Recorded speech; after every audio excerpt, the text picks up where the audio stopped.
Welcome back to Taival Outdoors. My name is Joel, and in this video I'm going to give you my honest opinions and a brief review of this Nitecore SUMMIT 10,000 power bank. Nitecore sent me this product late last year, and that means I've had plenty of time to test it throughout the past winter, but since it is already mid-April, that means roughly half of Finland is snow-free and spring is in full effect in many places. So I had to come inside and throw the power bank inside this freezer I have right here. Indoors right now it is 18.7 degrees Celsius, whereas inside this freezer it is minus 18.9 degrees Celsius.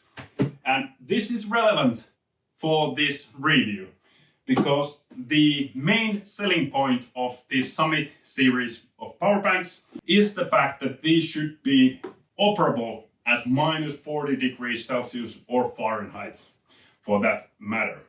And because of that, I figured this is the most scientific way of showing you guys that the power bank does indeed work in winter conditions, in which I have been testing it, but right now we have to simulate it with this freezer right here. So minus 18 point something degrees Celsius.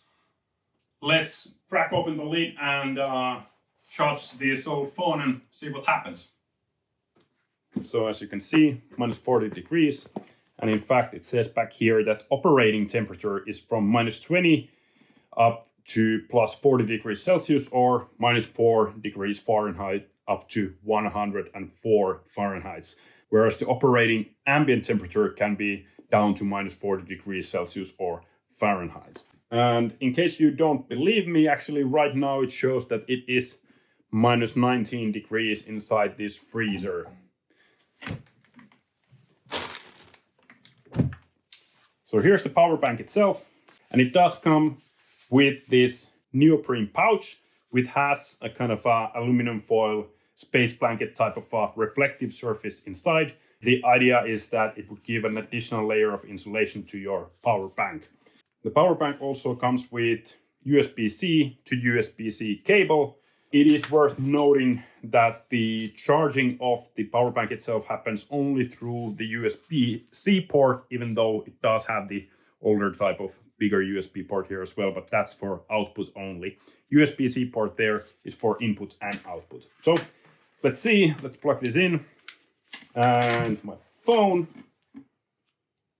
You might be able to see that there's 4 blue LEDs there, meaning that the battery bank itself is at full charge, and a little red LED as well, meaning that there's this low temperature mode engaged. Right now, I don't think we are getting anything here, but that is as intended.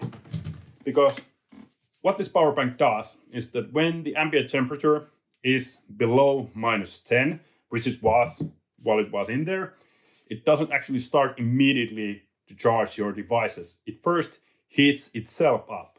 So that's pretty clever. So you don't have to do anything specific. It starts heating itself up. And then once it's heated enough, it starts to charge your devices. So that's one of the main tricks that this device has, which makes it so good for winter conditions.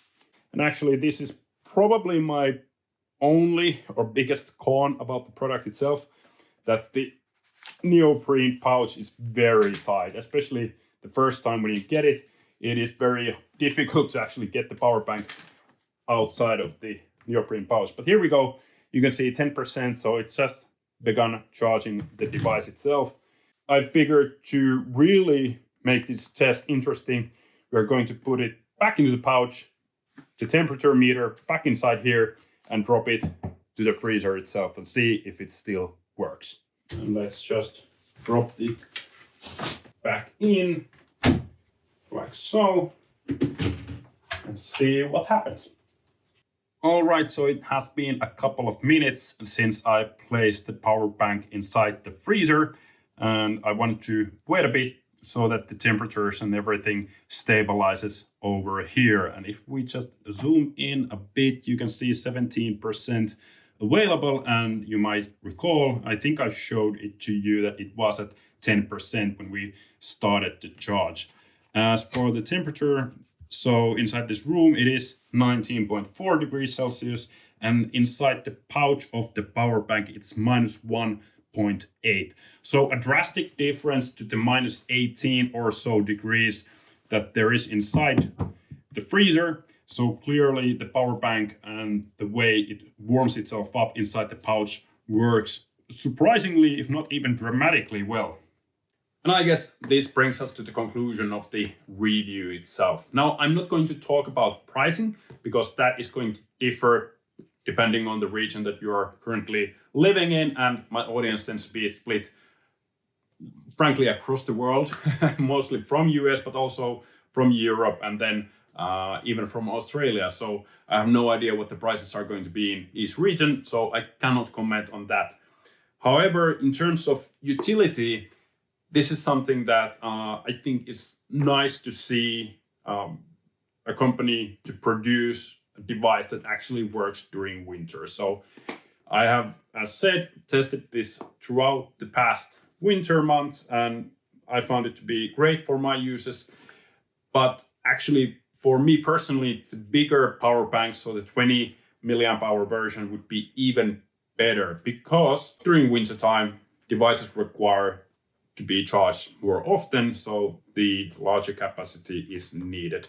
IP rating, it says IPX5. To be honest, these days, I don't even read these IP ratings anymore, because most power banks that are, not the cheapest possible from Temu or whatever, those usually tend to be water resistant, dust resistant, and so forth.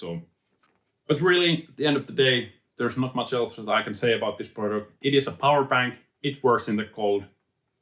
That's it. You just saw my testing as a bit of a proof, if you will, that it does work as intended. And the only negatives that I could even think about, or what I've witnessed during these few months, are the fact that the pouch is super snug, especially the first time you get it. And also, I'm not a big fan of the power button itself.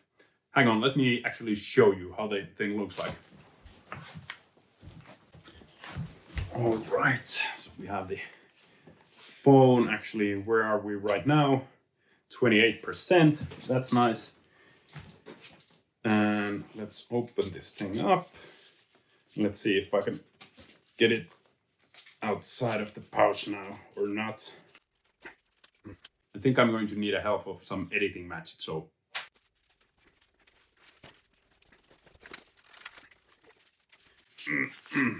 Okay, there we go. So yeah, it is very snug, possibly by design. So let's just take this off. To operate in normal conditions, you just double press the button to close it, as well as to then open it. You just press it once. I have no idea if it focuses on it or not, but it's of course very flush to the product, so it doesn't get actually pushed, which is really good. But the kind of the tactile feeling of it is not the greatest, and I would have maybe preferred like a rubberized button or something like that. That would have been easier to operate also in low light conditions. Nitecore SUMMIT 10,000, I think this video is already way too long for what it is, but there you go, my honest review from my testing from the past couple of months. So unlike some other creators who receive stuff for free and put out the video the next week, I am very selective about the product offerings that I accept. And also, I always test them for quite a few months, sometimes up to a year or 2 years before making a review. So I like to think that that should count for something, right? Well, I'll leave that up to you.